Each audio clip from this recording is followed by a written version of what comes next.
Hi everyone, welcome to my channel Notes in the Sewing Room. My name's Becky. If you are new to my channel is all about my sewing, craft and dressmaking adventures.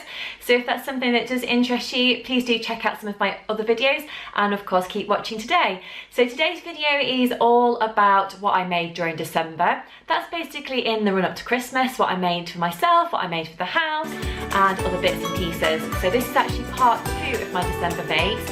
So stay tuned and I'll tell you what I've been crafting.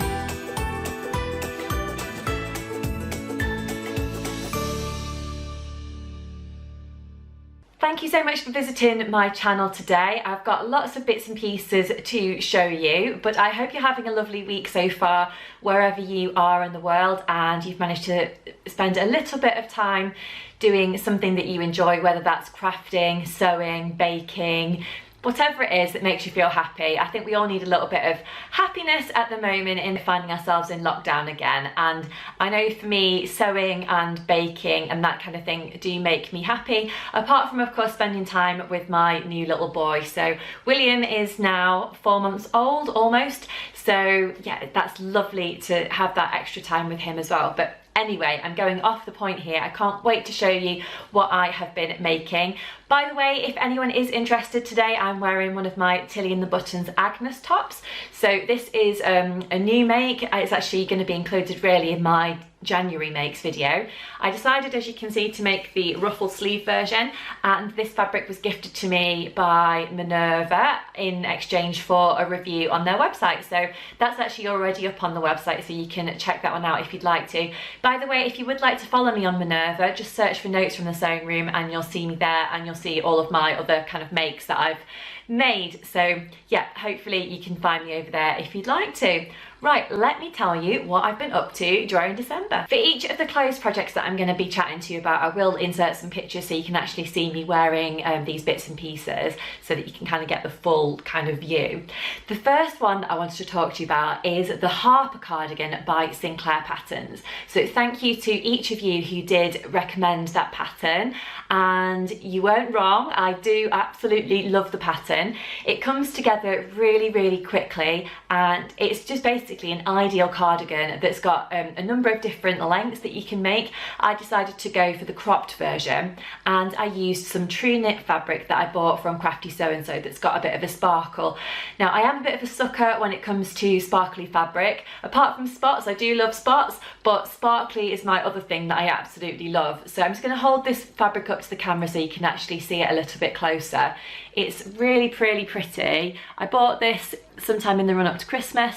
It's got a lot of stretch to this fabric. It does seem to stretch it in all directions, which does make it a little bit tricky to sew on the overlocker or your sewing machine, whichever you prefer. I made this project mainly on my overlocker.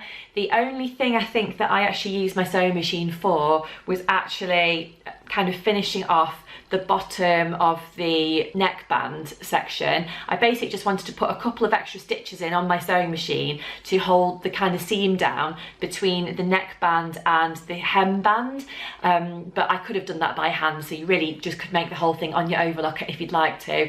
If you don't have an overlocker, of course, you could make a project like this, a stretch project on your sewing machine, just using either the lightning bolt stitch perhaps or the zigzag stitch, so whichever you prefer.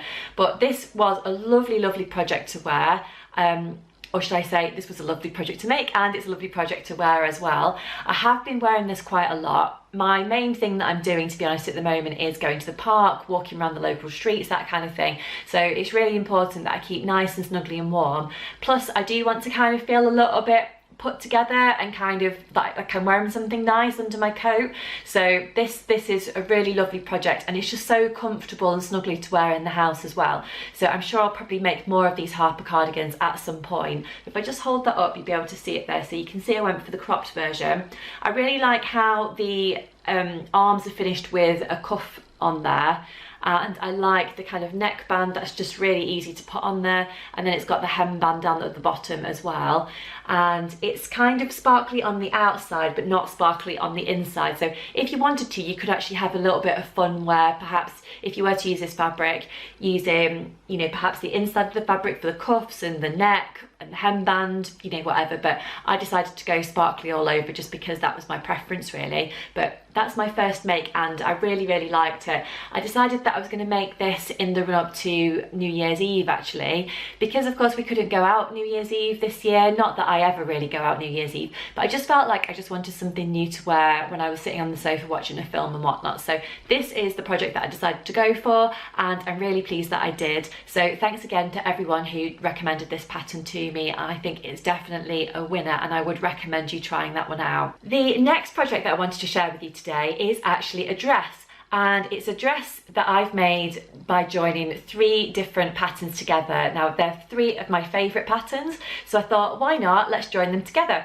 So I used the Sew Over It Betty dress bodice, I used the sleeves from the Simple Sew skater dress, although I added a little bit of volume to the top because I wanted to create a little gathered section, and I used the skirt from the Simple Sew Grace pattern. So I'm a big fan of the Grace skirt, and as you probably know if you watched any of my other videos or you follow me on Instagram, I love the Betty dress, and I've been meaning to make it for ages with a pleated skirt, so I thought why not. I really like the pleated skirt from the Grace pattern, so let's join them together. And I tell you what, it's worked out really well. I used a triple crepe fabric for this. It's actually the first time that I've ever used a triple crepe, and I really liked it because I'm not a massive fan of using crepe fabric generally because I find it a little bit tricky to work with, particularly the more lightweight ones. But this is actually quite a heavyweight fabric. I'm just going to hold that up so you can see it.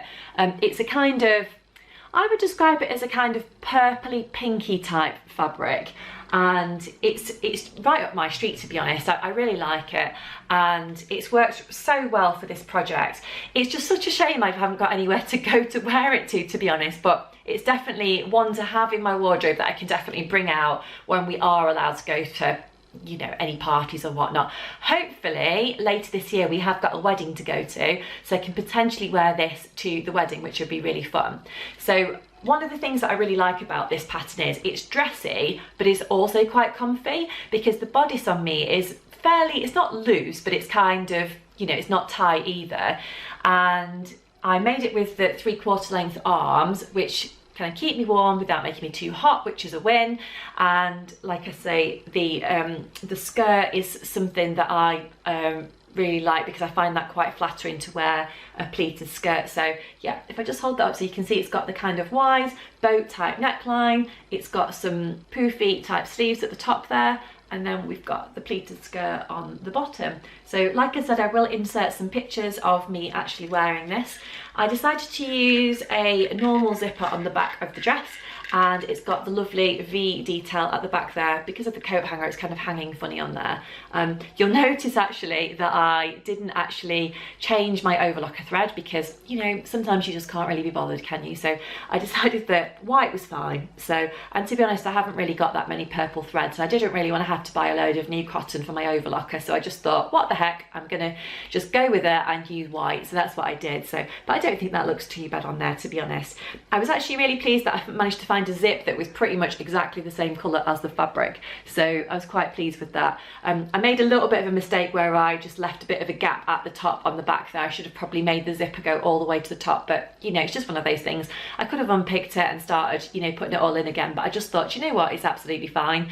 I could add in a little hook and eye at the top there if I wanted to, but I probably won't really bother. I think it's absolutely fine, to be honest. So, but I'm really pleased with this, and I don't know why I didn't think of joining those patterns together before, to be honest. I did decide to write a bit of an article about this dress and how I got on making it, if you would like to check that out. So you can find that over on the Simple Sew blog. There's also a link to that on my Instagram link tree as well if you'd like to find it there. But I did buy the fabric myself and I bought all of the patterns for myself. I just decided to write about it on the Simple Sew website if you'd like to check that one out. Yep, so that's the dress, and like I say, it's definitely a winner. So I recommend hacking a few different patterns together that you really like. If you like these ones that I've mentioned today, or perhaps you've got other ones that you really like in your stash of patterns, why not join them together, see what happens. I know it can be a little bit scary joining patterns together sometimes, but for me it's worked out in this case, and I'm really pleased I gave it a try. You'll probably notice, if you are a regular viewer to my channel, that I am in a bit of a different location today. I am sitting in my dining room because I just fancied a change, to be honest. So this is just a little corner of my dining room that my Labrador Bentley usually sits in, to be honest. This is his favourite chair to sit in, but today I am taking the reins and I'm sat in here instead. So yeah, so unfortunately the light is not brilliant at the minute because I am filming in the evening. Now my husband's home from work, so he can just look after William for a little bit, but I wanted to come on and just tell you about a few things that I have been up to. So I hope you don't mind that the light is not great at the moment. It's just one of those things, unfortunately. The next thing that I wanted to tell you about is something that you may recognise in terms of the fabric from my December kind of plans video that I put together in the run up to Christmas. So I've actually joined two different fabrics together to make a lovely throw for my house. So throws are something that I don't know about you, but I just find them so useful. Like I'm sitting in the living room of an evening, I always have a throw on my lap when I'm watching TV. I just, even if I'm not really that cold, I just find it really nice just to kind of have that little kind of comfort blanket over me. But to be honest, most of the time I am cold because I am quite a cold person generally. So making a Christmassy themed throw just seemed absolutely ideal. So I subscribe to the So Hayley Jane mini box at the moment, and in the mini box you get 1 metre of fabric, you get 3 fat quarters, and you normally get some other kind of sewing notions and things. So I, in my December box, got some lovely tartan fabric, and it's a red colourway. It's got bits of kind of green stripy design running through it. So I'm just going to hold that up so you can see that. So I kind of thought about what can I do with this fabric. I thought I could make pajamas, I could make a dress, I could do lots of things, but I thought what is really going to get used a lot? And I just thought if I make a dress or I make some pajamas or whatnot, you know, I've got, you know, other ones of those type of things in my wardrobe already, and I just felt like I didn't have a Christmas throw, so why not, let's make one of those. So I decided to use the whole metre of the fabric on the back. And then on the front of the fabric, I used some fabric that was actually gifted to me in the run up to Christmas from Minerva. So the robin fabric here was given to me for free in exchange for a review on the Minerva website, so you can check that out if you'd like to. The reviews that I do on there are always in my own words, and I always talk about the fabric that I've used and the project that I've done and that kind of thing. So you can find a link to the Minerva blog on my link tree on my Instagram, or of course you could just Google Minerva, and I'm sure you're familiar with the Minerva website anyway. Obviously it's massively popular.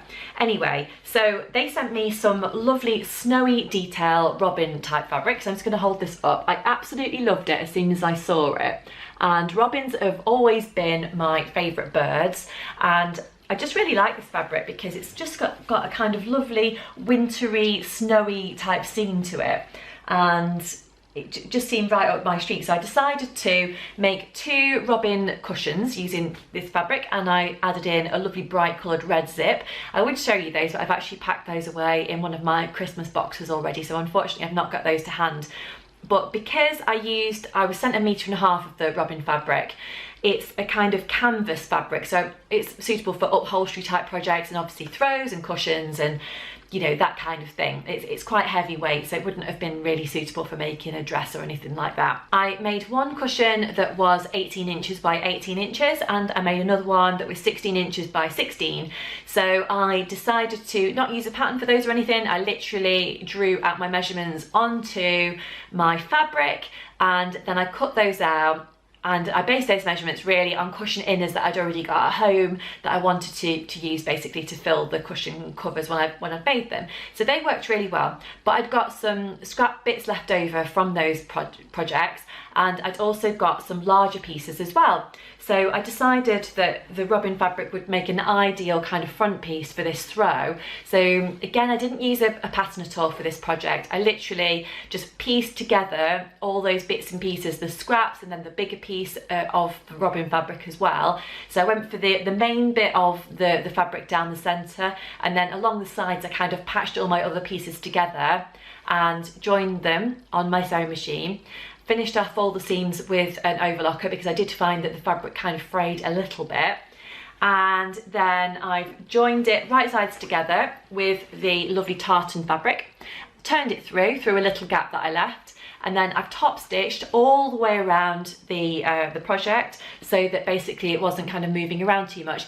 I did think about putting some wadding in the middle, to make it more of a kind of quilted type project, and I was gonna, you know, do some kind of quilted lines across the top of it. But to be honest, I didn't have enough wadding in my stash. I didn't really want to have to wait to kind of get some wadding sent in the post, and of course I couldn't go to a craft shop particularly to go and, you know, pick up some wadding at the moment. So because I wanted this to be used in the run up to Christmas this year, I just thought, what the heck, I'm not going to put any wadding in there this time. I'm just going to sew the two pieces together. But to be honest, it's quite a nice weight throw as it is at the moment, and I just really like it. I just think it's perfect for Christmas. I had it nicely folded on the back of my sofa kind of during the daytime, and then pretty much every evening after I made it, I just got this kind of snuggling on my lap of an evening, just watching all those different Christmas films.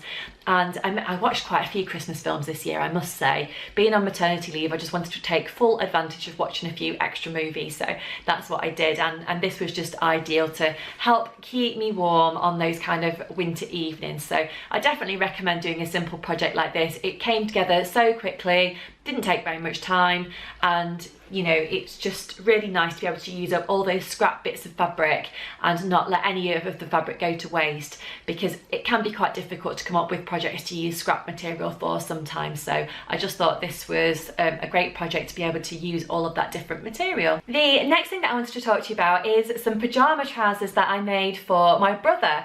So I think it's quite hard to buy for men sometimes, or I find that anyway in my family, whether it's my husband or my dad or my brother or whatnot. So I decided to make him some pajama trousers. So I used a quick sew pattern to make those pajama bottoms. Unfortunately, because they have been given to my brother now, I haven't got them here to actually physically show you. So I will put a picture up of me holding up the pajama bottoms on the screen. They actually look massive when I'm holding them up, but they really weren't. I decided to go for the size medium in the pattern pack. I will put all of the quick sew details down below as well, so you can check out that pattern if you'd like to, but they were a really quick make, to be honest. I made them in hardly any time at all, one evening in the run up to Christmas. So I'd recommend making pajamas as gifts for anyone, whether it's a friend or you know, anyone, to be honest. I love receiving pajamas as a gift, and particularly if they're homemade. I just think anyone that spends time making me something, it's always like massively appreciated, and I'd like to think that if I give things to other people as well, they do enjoy them as much as kind of I enjoy making them. And to be honest, most people really do enjoy receiving a homemade gift. So yeah, the pajama trousers I'm sure will be loved and worn. So yeah, I was really pleased with those.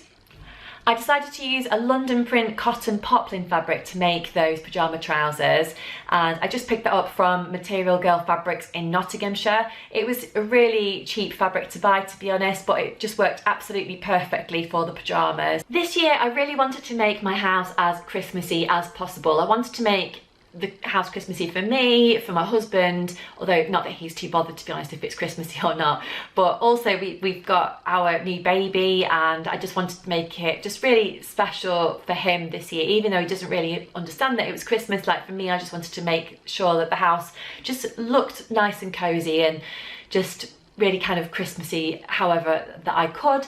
And as you know, I love to make things, so I decided that I was going to make some different bunting for my living room and for the dining room this year. And I kind of went to town and ended up making quite a lot, because of course bunting is so quick to do, it's really easy. I cut out all the triangles in front of the TV when I was watching various things, and then sewed it all together in dribs and drabs when I just got any spare time. So the first lot of bunting that I'm going to show you is a little bit different, and it was inspired by the Stitch Sisters. They did some lovely video tutorials in the run up to Christmas with different project ideas. I did put together a couple of different videos in the run up to Christmas about different gift ideas that you could do, and I did one about Christmas decorations as well. And this was one of the things that I discovered when I was doing those videos, when I was kind of doing a bit of research. So as you can see, I've put together, it's basically Christmas tree bunting. So I really like this. I've got, I think I've done about 1 meter here. So I used bias binding for the top of it, and then I decided to sew a gold button onto the top, so that's basically kind of like the star at the top of the tree. And then I used some felt that I'd got for the tree trunks. I just came up with this without using a pattern or anything, like I say, inspired by the Stitch Sisters. And I just thought that was really super and just looked really nice in my living room. And not that we had anyone over, but if I had, I would have been like, oh, do you like my bunting? Like, it's probably sounds weird, do you like my bunting? But yeah, it's yeah, just something that I'm quite pleased with actually. It's just a bit of a creative idea and just a different take on bunting. So I recommend that one as a project to try for next Christmas if you're looking for something that's quick and easy and just something a little bit different. I did buy a few different pieces of Christmassy type fabric in the run up to Christmas this year, and one of the ones that I bought was a lovely dog themed fabric, and this has actually got little pugs all over it. So I'm a huge dog lover, so anything with dogs on is always a winner for me. So I made some bunting with obviously bias binding at the top, and I use this lovely pug print fabric. So if I just hold that up there, you'll be able to see it. So yeah, I'm quite pleased with that. I also made a couple of table runners using the same fabric in a couple of different colourways for my dad's girlfriend and also my brother as well. And they were really appreciated, and I'm sure they're gonna hopefully use those table runners for years to come. So, but this bunting I just thought was so cute, and it was just a little bit different using that kind of dog themed fabric. And yeah, I can't get enough of bunting, to be honest. I'd have it in all spaces of my house if my husband had let me. So why not at Christmas? Let's go mad and have bunting everywhere. So that was that one that I made. And the last piece of bunting that I wanted to show you is slightly bigger, and I decided to go for a mismatch of fabric. And one is got lovely kind of gingerbread men on, Christmas puddings and candy canes. And then I used a green bias binding at the top, which was quite narrow and a bit tricky to sew, to be honest. And I used that other kind of spotty fabric that I'd already got in my stash there as well. So this one was slightly longer. I think I made about 1.5 meters of that one. And again, that looked lovely up on my wall. I decided to put this one in between two pictures in my dining room, which seemed to work quite well. So yeah, I was really pleased with all the bits and pieces that I managed to put together in the run up to Christmas this year. But I'd love to hear what you made in the run up to Christmas, if you made any gifts for anyone, if you made bunting, if you made other decorations and whatnot, because I always feel like I should get prepared for Christmas in terms of decorations and things that I want to make like really early. I know we're like a year away from next Christmas, but if you have got any ideas of things that you did this year that you think I might enjoy making for next Christmas, then do get in touch in the comments below and let me know what you've been up to, and of course what you're making at the minute. I do love to hear from you, so do get in touch and let me know what you're up to at the moment. Well, I hope you've enjoyed watching today's video. If you have, then I'd love it if you could press the like button and subscribe to my channel. Also, if you do press that notification bell, you will be informed every time I kind of upload a new video, so you don't miss any of my new content. But I really hope you've enjoyed watching today's video as much as I've enjoyed kind of chatting to you about what I have been up to. But until next time, I'll leave it there and say thanks for watching, and I'll see you soon. Bye!